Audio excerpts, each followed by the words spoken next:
Welcome to the NEC and the 2024 Classic Motor Show. There's a lot to see here today, so I'm going to try and get around as much of it as I can. There are a lot of vehicles I have featured in the past, so I'm going to try and pick out a few cars that we may not have shone the spotlight on before. So stick around and we'll jump into the action.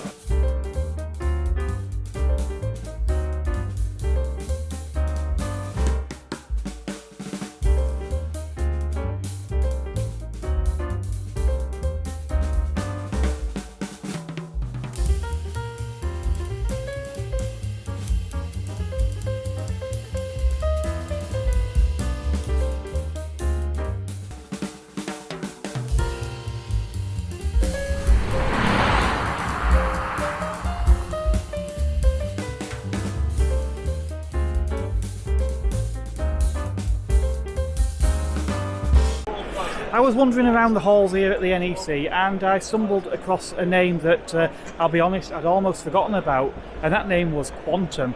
Back in the 80s and 90s, used to see Quantum cars that was built largely from Ford Fiesta derived components. So such as the Mark 1 here behind me and the Mark 2, which use the Mark 1 and Mark 2 Fiesta components respectively. So you think things like tail lights, dashboards, and a lot of the running gear. The bodywork on these was made from glass fibre, which was structurally reinforced in places where various components such as suspension all bolted to the body. We've got three cars on display on the stand here today. The one that I actually most remember isn't here though, which was the H4, which was used Mark 3 Fiesta parts. Most notably the tail lights made those cars really stand out. Now Quantums of this era are looked after largely by the Quantum Owners Club these days. I will leave a link if I can find one to their website, and I'll pop it in the video description. Quantum cars, it seems, are still going, but the vehicles that they're building these days are a little bit different, so we'll go have a look over at their stand and see what they're doing today. So I've just been having a lengthy chat with Rob from Quantum Cars. It's been rather fascinating, I must admit. So the Quantums today are somewhat different to the Quantums of old. So gone is the old monocoque with Ford Fiesta parts. What we've actually got now is a bespoke tubular chassis here, and that really is a work of art. And sat in there we've got MX-5 running gear.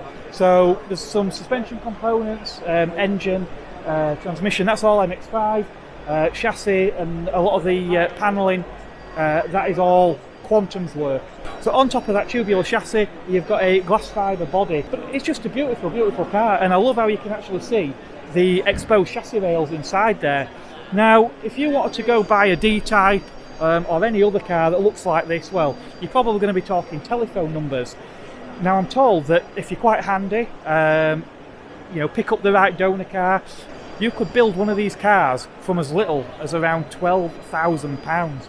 That is an absolute bargain. If you've got the time to put into it, it would be a great project. And as I say, you're not actually having to weld that chassis. If you wanted to do things really on the cheap, you could do something like a low cost, which is a 7 derived car, but you really would need to cut all those tubes yourself and weld it all together. It would be a lot of work. With this, you get a chassis that's already been done, all the R&D's in there, it works, it just all bolts together, and the body goes on top. Yeah, absolutely fantastic. Now behind me we have something of a unicorn, a Bristol, but not like any Bristol that I've featured on the channel previously. So this Bristol is a 412 from the late 1970s. What we have here is a Chrysler V8 engine with a TorqueFlite 3-speed automatic gearbox. I'm told this car, once it gets going, straight up into top gear, and it just burbles along, just pulls on all that torque. The body is it's actually an aluminium body by Zagato. It's very different to the Bristols that came before it. Everything's very angular, and when you look back at some of these creases, especially on the lower body, you can definitely see that Zagato influence. Obviously Bristols, as we went through the 80s and into the 1990s, they always did look a little bit more traditional, and the type of people who bought Bristols were typically repeat customers, but the formula seemed to work for them and they stuck to what they knew, and they made some incredibly competent GT cars. As someone who's always wanted to develop my own vehicle, I've always had an interest in things that are a little bit different, and one car that I've seen a lot on YouTube but never actually seen close up before is this Nova behind me. Now they were known by other names, I think in other markets, but they are a very 1970s style wedge shape, and they've got this one-piece canopy on top, so the whole thing lifts up for you to get into the car and then closes back down again. Under the skin though, I think these are actually loosely derived from a Beetle. Certainly the engine in there looks like the kind of thing you would find in a Beetle, albeit with an enlarged capacity. But there's quite a following for these cars. They certainly are quite popular. I love those wheels on it as well, very period. I think they might be Wolf Race wheels, but again, if you know different, do let me know in the comments. They do look very much straight out of a 70s science fiction film, don't they? This particular example as well is prototype number 3 and said to be the oldest surviving model of this car, as well as being one of the most original. Obviously over the years a lot of these will have probably been modified and rebuilt and various things done to them. I actually saw one of these cars on the internet where the glazing all needed replacing, and I'm pretty sure it was plastic glazing as well in these cars. So as I say, everything body wise at least is very much bespoke on this car. Now over the years I've seen quite a few Peugeot 205s with Dimma kits on. They were fantastic cars and are very sought after these days, but it weren't just Peugeot that Dimma actually adapted. They did quite a bit with Renault as well, so I've seen Renault 5s with Dimma kits on, but something I haven't actually seen for a very long time is the Mark 1 Renault Clio with a Dimma kit. In fact, I think the last time I saw one of these probably was back in the 1990s. So you could take your Clio 16 valve or Williams and have a Dimma version. These really do have real street presence. Obviously you've got these wide bodies, the gills on the side, and they do look just like, well, very reminiscent actually of the mid-engined Renault 5s. Of course this is still a front-engine Clio, but as I say, you do have that extra track, and yeah, really does look fantastic. And I love the shade of blue they've used on these cars as well. In fact, the one that I've seen previously was also in this colour, and I think it really does set the car off well. So here we have a BMW E24 635, but it's not like any BMW 635 that I've seen before, and the reason being is that this is a Koenig edition. Now Koenig actually built some rather interesting cars back in the 80s and 90s. So if you had too many 50s to fit in your wallet and you were struggling for something to buy, and a regular BMW or a regular Porsche just weren't going to cut it for you, you could get one of these cars. Now this is actually one of only a few ever built. I weren't aware of this particular model, but I do remember seeing in a book back in the 1980s a Koenig Testarossa. It was like a Testarossa on steroids. It had that flat 12 engine, but it has twin turbos, and the bodywork was a little bit more radical, much akin to what we see here on this BMW. These really were a bespoke car, and you definitely weren't going to blend into the crowd with one of these. Of course, it wasn't just about performance, it was about luxury as well, and you really could spec these cars with a lot of high-end kit on the inside as well as on the outside. Not every modification is quite so obvious. Cars like this Alfa Romeo Giulia 1600S is far more subtle than the likes of that Koenig over there or the Clio Dimma. I look around this car and there are subtle differences that I know in my head it's changed, it's not original, but it's not immediately obvious. So the wheels on this car, the style of them, they look perfect, they look right for the car, but I know that they're probably slightly larger than the originals. I know that the seats in this car are not the original seats, but it's been done in such a way that it improves the car without changing it too much from the original design. Now my first memories of these cars was in the 1969 Italian job as the police cars that struggled to keep pace with Michael Caine and his 3 Mini Coopers. But looking at these cars today, they are quite an exciting prospect. You've got that Revy twin cam engine in there. These must have felt so different to the other saloon cars available at the time. So I've bumped into a lady who probably needs no introduction, the lady that always seems to be smiling. It's Alex from Alex's Assets. Yes, and I do hope I got that right. It is me. Yeah, it's not Auto Alex. Yeah. Now Alex has got a quite a nice selection of old cars, old Rovers, that sort of thing, so definitely up my street. Lots of British things. Lots of old British things, yeah. Apart from the Ford Galaxy, but it is a Ford. We'll cut that one out. Okay. But yeah, Alex has got some nice old cars. The one that's actually behind us today is an Allegro, and this is quite an early one, isn't it? Yeah, 1974. Yeah. And it's the Series 1, so it's got the quartic steering wheel, or as you might call it, the square steering wheel. The square wheel, yeah.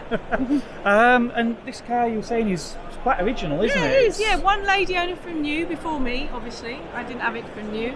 I wouldn't have been born. And she used to just use it to go and play golf, apparently. Oh, so right. it probably only came out on a sunny day. Right. Yeah, you don't play golf in the rain, do you? Yeah, I wonder how she managed with it. Maybe she'd have been better with the estate. I know, she would have been. To be honest, when I first got the car, the only real damage was a weird shaped dent in the back. And the guy I bought it from, because sadly the previous owner passed away, he said it's because she used to ram her golf clubs in there, and she had an accident, had to have a new boot lid apparently because she bent it. Oh, right, and the hinge okay. punched through the back balance or something. Yeah. So obviously the Allegro, when it launched, it was sort of the more futuristic model. So the traditional buyer might have opted for a Marina. Someone wanting something a bit more technical. Well, the previous owner traded in a Triumph Herald for this. Oh, blimey, that must have been quite a difference. Yeah. Imagine obviously, that. these cars were famed for the hydrogas suspension, Yeah, weren't do you they? want to see it bounce?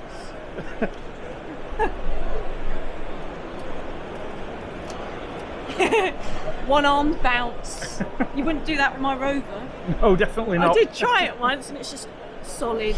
So despite these obviously being quite a soft ride with the hydrogas, you said they do actually drive quite well even on twisty roads. Yeah, because I've got a Morris Marina as well, and I find the Marina feels like it's got a box on the roof and it's a bit wallowy, whereas this actually stays planted. I mean, I throw it round corners, Yeah. and it's fine. I never feel, oh, that was dodgy, or oh, I'm unsafe. It just sticks to the road. Yeah. And what have we actually got power in this one then? Is it 1300 in this one. what series? A series. A series on these are there? Yeah. Obviously, well, you can get A series or E series on Allegro. Obviously, I'm not an expert on British Leyland like Alex is, so. No. 4-speed? Yeah, 4-speed, or Yeah. 5 if you include reverse. 5 if you, yeah. Well, that's marvellous, and obviously you've done a few little bits, but it's mainly just preventative maintenance. Yeah, just bits and bobs really. Bits and bobs. Can I just say that we kind of look like a Battenberg cake? Pink and yellow. We look very bright. Yeah, well, I have to. I'm helping up Renault Owners Club stand, so I've I got have my to. Rover top on, and I'm not even helping there. But there you go. Oh well, never I just mind. like the pink. Like the pink. Yeah. Okay. Well, that's excellent. Well, thank you very much, Alex. Right and then. I've seen you over P4 already, so who knows? Maybe next time I bump Hopefully into you. the P6 you'll see. P6, yeah. Hopefully, yeah. Hopefully. You can't Right. miss it. It's purple. It'll go well with that shirt. It will. Right, smashing well. I will catch up with you next Right time. then, Thank you very thanks. much. Bye. Bye. Some interesting cars for sale here at the NEC, such as this Alfa SZ Zagato. Yours for a mere £79,000. That's a very unique car, and one that you don't see every day. I think these still have the 12-valve Busso engine in these. A lot of carbon fibre bodywork on as well, which is quite remarkable for that period in time. Another car here that caught my eye, again, could be yours for a mere £80,000. We've got an Alpine A110, but it's not like any A110 I've ever seen before. In fact, I've pretty much only seen ones like this in the pages of books.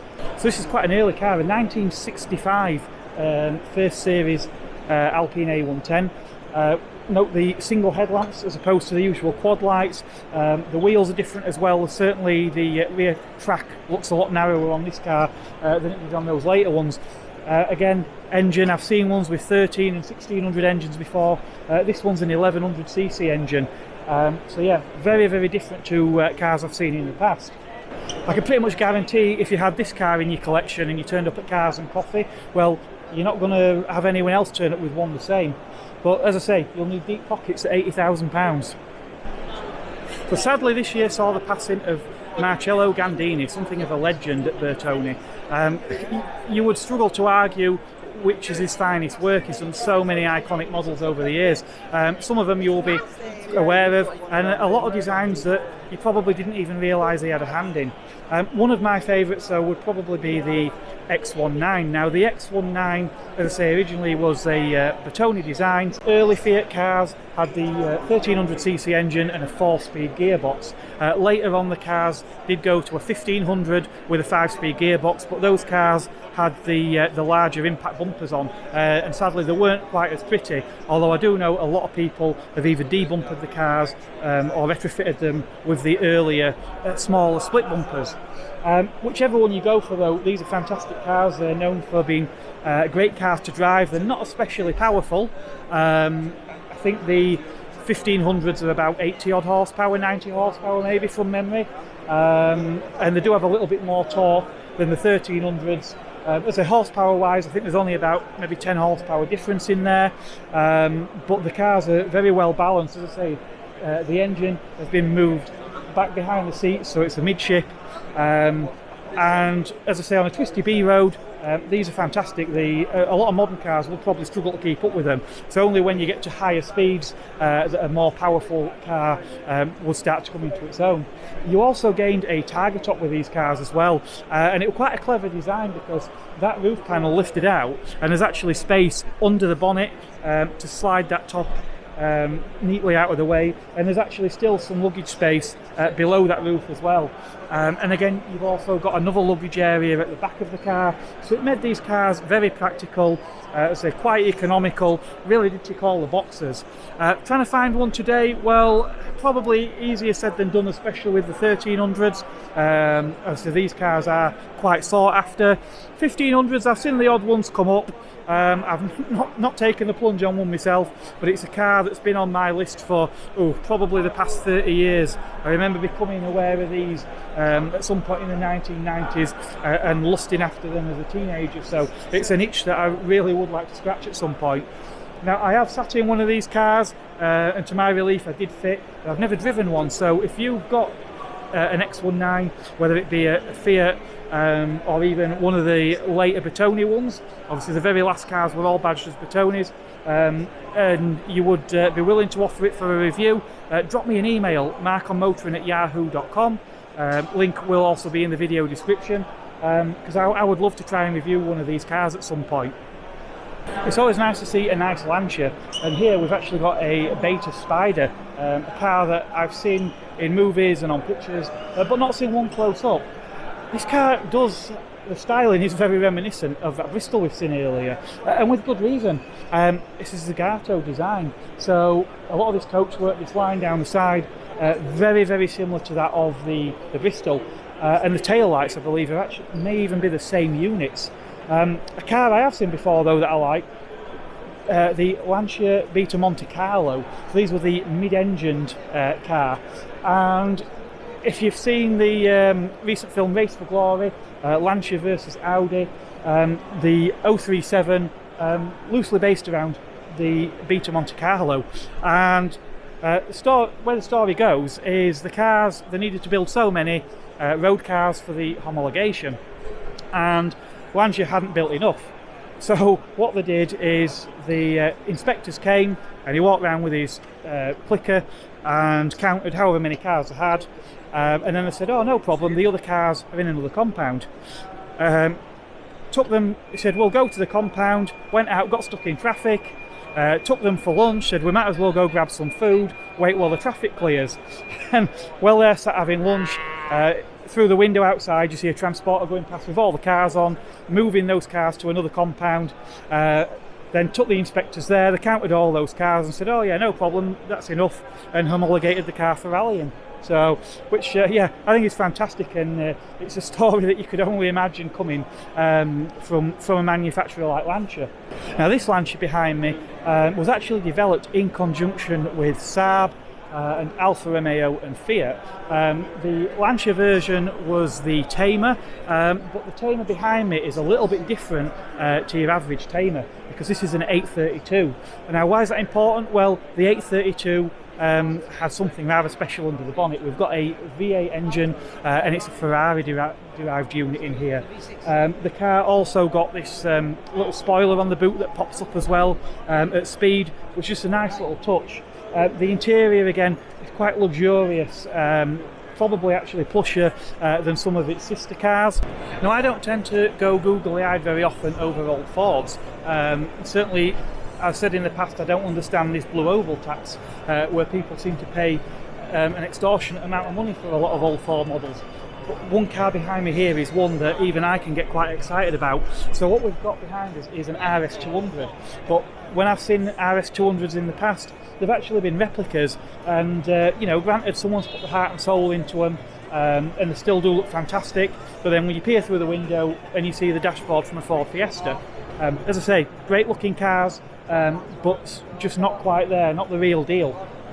This car, however, this is actually one of the road car versions for homologation, and these were actually originally designed for Group B rallying, sadly, which obviously Group B was discontinued, though I do believe you sometimes still see these cars competing in things like rallycross.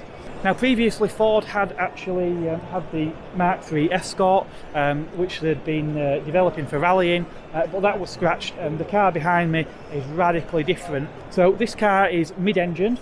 We've got an 1800cc twin cam 16 valve turbocharged engine there, and it's four-wheel drive, and what we've actually got is a transaxle, but the gearbox actually mounted at the front of the car to give the car excellent weight distribution. I think these cars look absolutely phenomenal. As I say, it's combining the best of a mid-engine sports car and a four-wheel drive rally car, and these things still look great, best part of 3-4 decades on. So we all had our childhood poster pin-ups, and mine would have been this car behind me, the Ferrari Testarossa. 180 mile an hour, 5 and a bit seconds to 60 car back in 1984. Now that was pretty phenomenal performance for the time. These cars had a flat 12 engine, although as a child of the 80s back then, I would have been more concerned with the styling of this car. These things really do stand out. They're a very imposing car. We've got these broad shoulders to the rear, these trademark side strakes, and obviously the grills on the back of the car as well. This is there was effectively 3 generations of this car. So the first one was was just marketed as the Testarossa. The very early cars, the Mono Special, I think they were called, were the cars with the single mirror that were mounted quite high up on one side. I believe that was due to the fact that Ferrari thought the legislation meant the mirror had to be a certain height. That was soon replaced, and the cars got these dual mirrors, so they've got mirrors on either side and it positioned in a more conventional location. But there was a few other differences as well. So the earlier Testarossas had the centre lock wheels. We had a big nut and a large socket that went on there, and it was just one big nut that bolted the wheels on. This car is actually on 5 stud wheels, still the same sort of style of alloy, but we've got the 5 studs on there, so that marks this as a later car. This one's actually a 1989 model. From Testarossa we progressed into TR, and mechanically they could well be the pick of the bunch. One thing that road testers did criticise this car for was the high centre of gravity. You had that flat 12 engine, but the gearbox was actually underneath it, so meaning that even though you had this flat engine, it was positioned a little bit higher than it could have done to have been. Apparently the TRs, that was one of the things they improved upon. They also changed the dashboard, and there was a few very minor cosmetic changes, such as the front bumper. The cars that followed that were the 512M, and I'm not a fan of those cars. The wheels were different, they put round lights on the back, clear headlamps, and to me those cars just didn't look right. But again, technically under the skin, possibly they could be the better cars, certainly the more evolved cars. But yeah, for my money, be a Testarossa or a TR.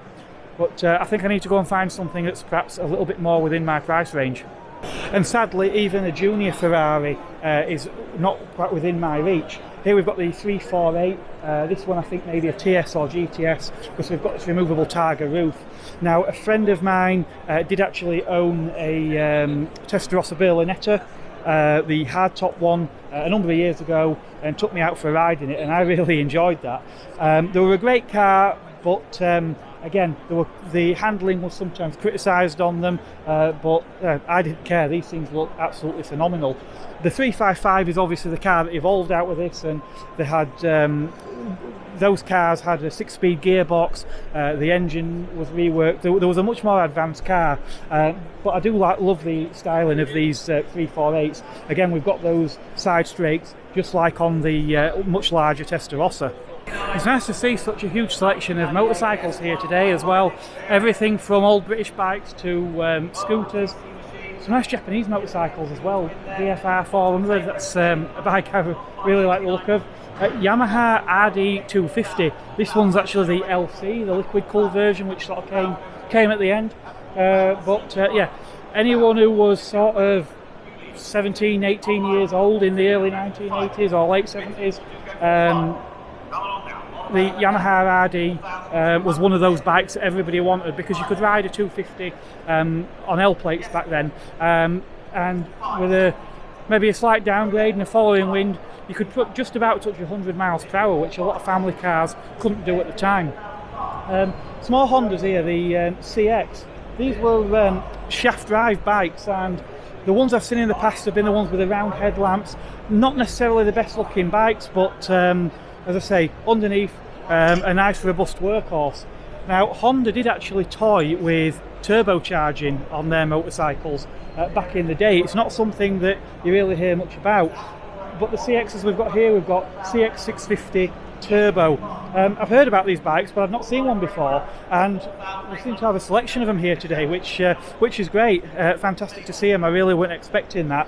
Now, the Honda and turbocharging, I actually touched on a video that I've filmed very, very recently that's actually still in the editing process. I've actually had a Honda City Turbo 2 with a Moto Compo, which is a motorcycle that fits in the back of the car. So that is, if you like your bikes, that's something to keep an eye out for, because that will be coming in the near future.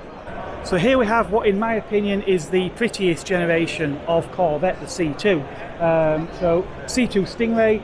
So this one is actually the coupe body with the split rear screen, but whichever version of these cars you see, they're just a stunning design. I really like these sort of blisters over the top of these wheel arches. They just don't look like anything else, and I think in my opinion they're better looking than the first generation of cars. Now this one, you may notice, is a little bit different. This one is a Resta mod, so obviously the wheels are a bit different on there, as well as a few other things, and under the bonnet's different as well. I think this one's actually got an LS3 engine on there, so obviously very different to the engine that this car would have originally had, and considerably more powerful. And here we have a slightly more modern Corvette. This is a 7th generation C7. I've actually reviewed a C7 Corvette very recently. That video is actually available to view now, so if you haven't watched it already, maybe give that one a whirl after this. The one I took out was a convertible, and it was the Stingray. This one is a slightly more powerful Z06 version. Very, very quick car. Now, something that didn't spring to mind when I set off this morning to a car show was that I might see a van that I like the look of, but here we have one such van. I've seen a lot of Renault traffic campers when I've been to French events over the last couple of years, and when I've been looking around I thought, well, that's great, but these days the Renault Master is quite popular for conversions, and I've not seen an old Master that had been done until today. So here we have the old Renault Master, the old boxy ones,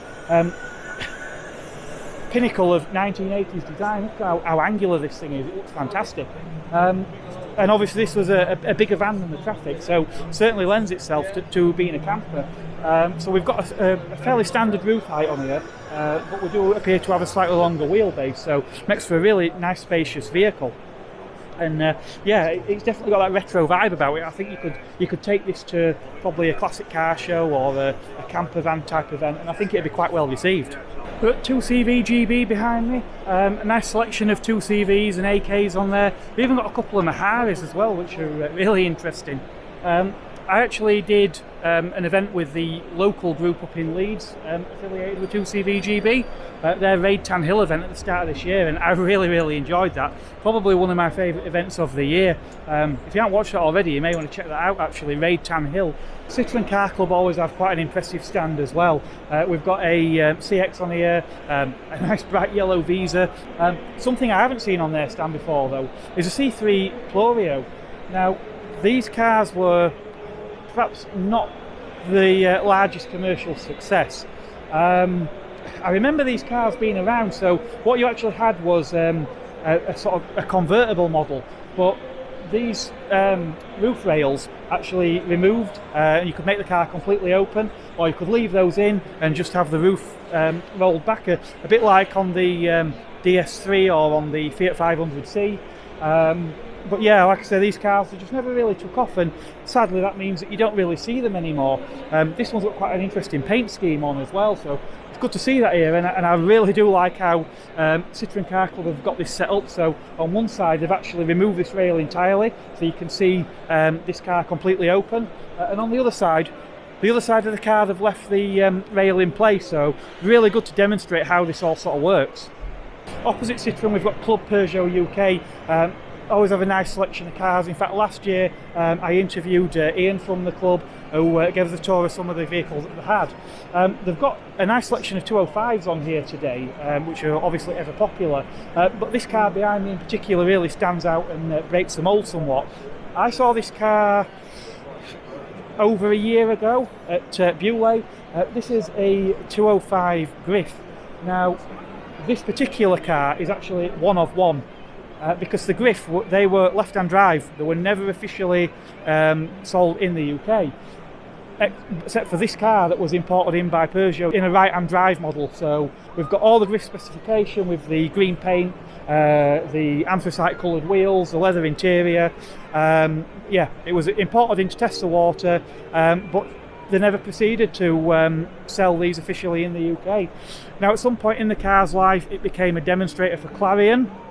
It's also had an MI16 conversion at some point, and the car kind of fell off the radar for a little while, but now it's obviously found a loving owner who has worked hard to try and put the car back to its original standard, and great to see it here. I think the only other sort of 205 this rare would be the 1FM, which they made 25 of. Now we have another Peugeot club here today as well, Club UK Peugeot Sport I think that is. I hope I haven't got all that in the wrong order. Again, nice selection of cars, some 205s, Justin's 406 Coupe, which we saw at Beaulieu, but it's this car behind me here that I really got excited about. This is a 106 Rallye, and it's the S1, so it's the original 1294cc TU series engine in this car. These were crazy 7,000 RPM plus engine. Close ratio gearing as well on these cars, and of course they didn't weigh a great deal either. They were available in white or red like this one, and there was also black, which I understand is perhaps the rarest of all. Steel wheels on there, painted white, which look fantastic. Obviously back in the day people would have probably put alloys on them and things like that, but today good original 106 Rallies really are the creme de la creme, probably more desirable even than the XSIs or the GTIs that came with the facelift cars. There was a facelift Rallye which used the larger 1600cc engine, but these are the ones that everybody wants. So here we have the Renault Classic Car Club and Renault Owners Club stand. I've obviously been helping out a little bit here today. Nice selection of cars as always. We've got a lovely Renault 12. We've had 12s on the stand before, but yeah, I've not seen this one. This yellow one really stands out. Clio Williams one, again, always a favourite and always attract a lot of attention. We've got the F7R engine under the bonnet in these cars, 2 litre 16 valve, 150 horsepower back in 1993. That really was something to write home about in a car this size. I say, incredibly desirable cars. Obviously you've got those gold wheels as well, but if you like your cars a little bit more utilitarian, then you're probably really going to like this Renault 4. This car's actually got quite an interesting history. So the car was bought and it was actually used for family holidays up in the Scottish Highlands, and was taken off on many adventures, often loaded 5 up. In the 1980s though, this car actually had a bit of a mishap when a deer jumped out in front of it and did quite a bit of damage to the front of the car. The car was repaired though, and it was used up until the early 1990s before being laid up, until 2019. But the car had actually been stored away in a nice dry, clean environment, and the car was recommissioned, and here it is today, and it looks absolutely fantastic. It's still quite fresh in my mind when we had the 65th anniversary of the Renault 4, which we marked here at the NEC with a number of these cars on display. Actually, beyond that car, we've got author Mark Bradbury, who I'll be paying a visit to because last year I got his book on the Renault 4, and it seems he's actually got a new book out on the Renault 5. Hi Mark, morning. Morning. Mark Bradbury's an author who's, I've got one of his books already. Mark, I took your Renault 4 book last year, which was a perfect Christmas gift for last year. And now I'm going to take one of Mark's new books, the Renault 5 book. So again, get one of these on your Christmas list because they're a great stocking filler. Certainly something I'm going to enjoy reading over New Year.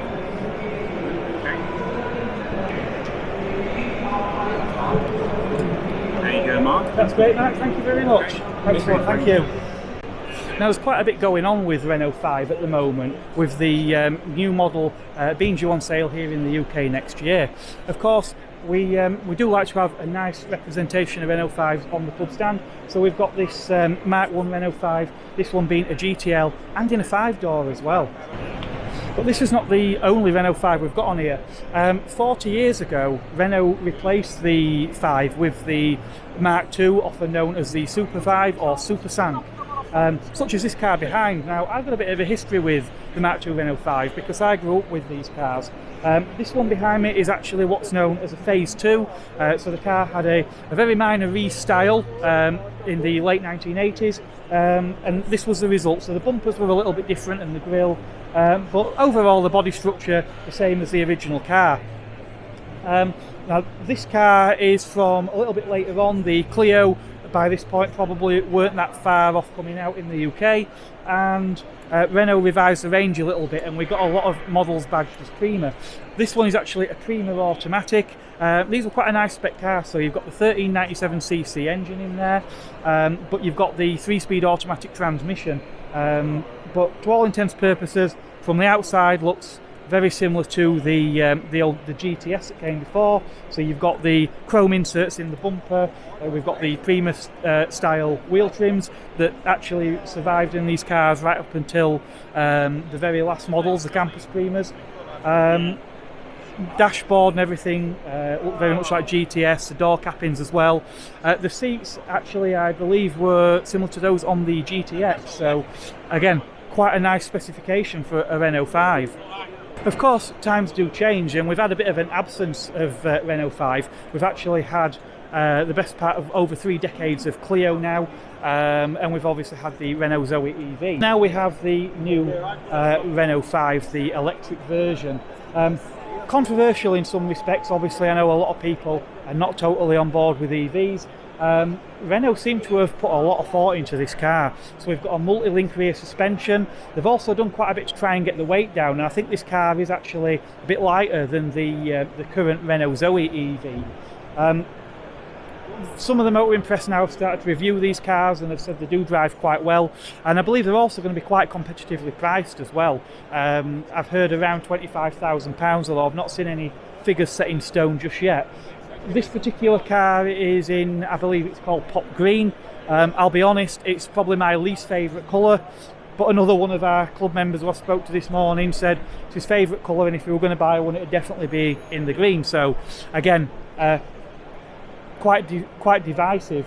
I've seen pictures of the yellow one, Pop Yellow, I think looks quite good, and also there's going to be white, black, and also Midnight Blue, which I don't know if it's going to be the same as the old solid Midnight Blue, but Midnight Blue I know for a fact ran right from the early Super 5s right through to the Campus Primas at the end of production, and then on into some other models as well. So it'd be quite good to see that colour available on the new 5.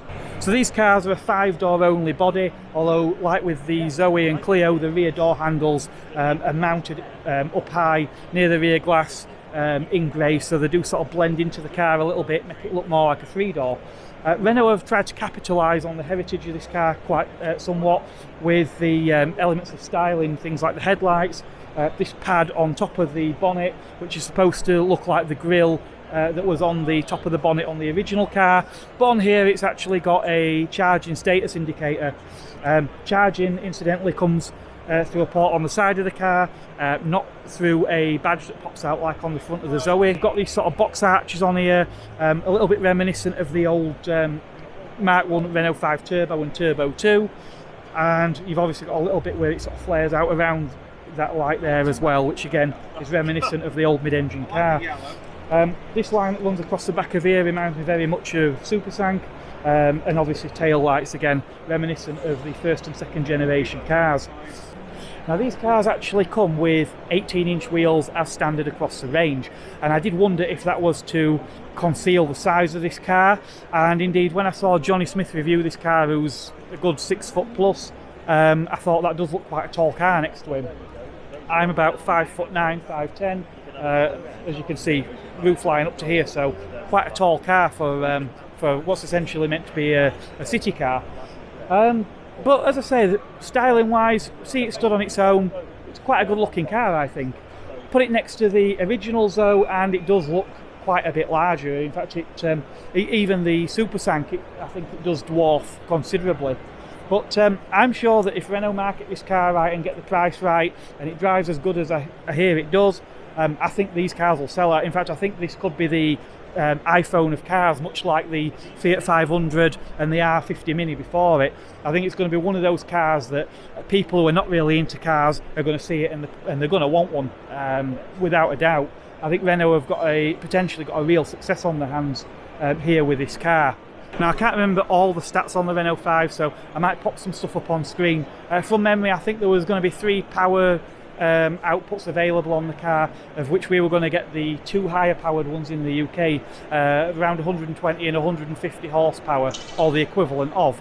But as I say, I will, if I can get some stats, I might pop something up on the screen for you to have a look at. Now the 5 is not the only car that we're marking out here on the stand today, because the Renault Laguna, Renault's D-segment car and popular car in the sales rep category back in the 1990s, these cars actually turn 30 years old this year. Now these are great cars. They had fantastic ride and handling, they drove really well, and the cars competed quite successfully in touring cars as well, driven by Alan Menu and Jason Plato most notably. The Phase 1 cars I remember with the yellow and blue livery, and then the facelifted cars like this one, they had the Goodwood green cars with the Nescafe livery on. And these cars, as I say, they've got quite a lot of nostalgia around them, and I have actually seen a few people post pictures where they've been building replicas of these cars as well, the touring car versions. Now we've got about another 15 minutes until the end of this show, so it's almost time for me to sign off. I know that I've missed quite a lot of cars here today, and it's very unlikely that anyone will get around all of this. Simon at Lot 76 Cars I know has been down, and he's already got a video out, so there'll certainly be some stuff on his channel that I've missed.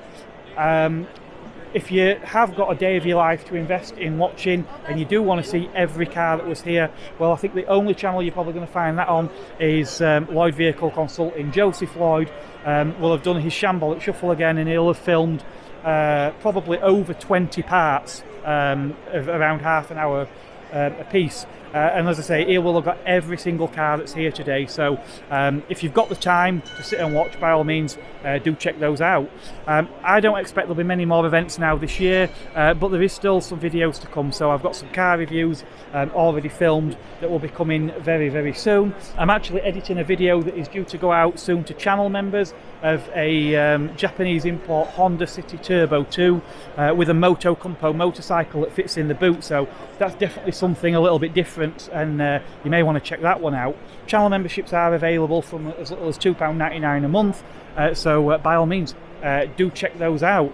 As always, if you've enjoyed this video, do give us a thumbs up, let YouTube know that you've enjoyed the video. Anything that you feel I've missed, drop that in the comments down below, and if you haven't done so already, hit that subscribe button and the bell notification so that you know when those aforementioned car review videos will be coming along. Until next time, it is goodbye from me, and I will catch you on the next one.